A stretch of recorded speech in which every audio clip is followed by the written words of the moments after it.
আপনি যে কালকে মায়ার কথা বলছিলেন লাস্টের দিকে, যে যে কোনো সময়তে এই যে অভিমান, আমাকে কেউ কিছু করতে পারবে না, এই অভিমান করে যে কোনো সময় মায়া আমাদেরকে অ্যাটাক করতে পারে। তো ক্রম দেখা যায় যে অনেক বছর মঠবাসও করেছে, তারপরেতে আবার সংসারে ফিরে গেছে। তো সেই সম্বন্ধে তাহলে কি তার কি ভজন সাধন কিছুই হয়নি? এই মানে 50 বছর রইলো মঠে, তারপরে তো একটা বয়সের পর সেই মায়া, তার এই সম্বন্ধে আপনি একটু যদি বলেন। তার কর্মফল আছে, প্রারব্ধ আছে। প্রারব্ধ অনুযায়ী সঙ্গটা উত্তম ভক্ত সঙ্গ হয় না, অধম সঙ্গ হয়ে যায়, যার ফলে মানুষের স্বভাবে মায়া তো আছেই, আর ওই সঙ্গ প্রবল হয়ে যায়। যদি উন্নতি না হয় অবনতি হয়ে যায়। দুঃসঙ্গেতে মায়া দুর্বলতা এসে যায়, আর দুঃসঙ্গ করার জন্য অপরাধ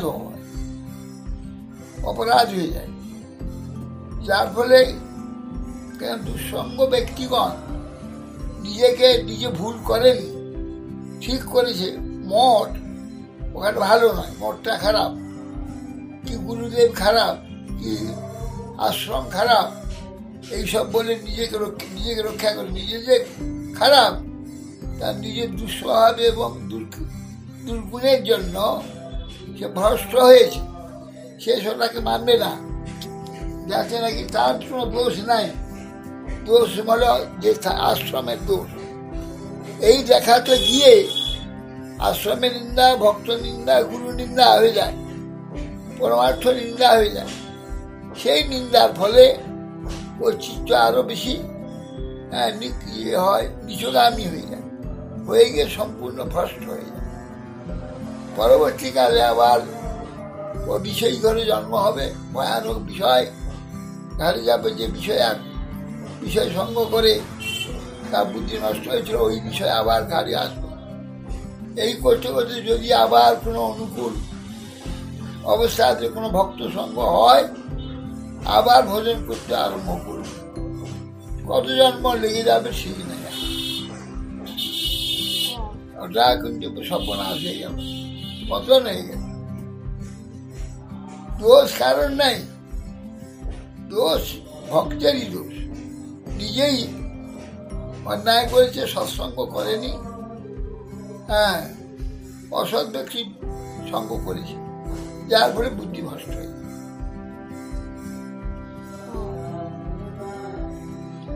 এইভাবে পছন্দ ওই লোকটার সঙ্গে গোলমাল হয়েছে, মঠের দেখা উচিত, তাকে শাসন করা উচিত, তা করেনি।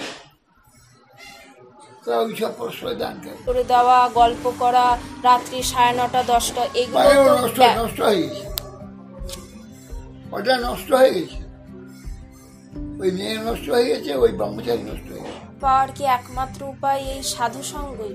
সাধু সঙ্গ এবং নিজেকে স্বতন্ত্র রাখা।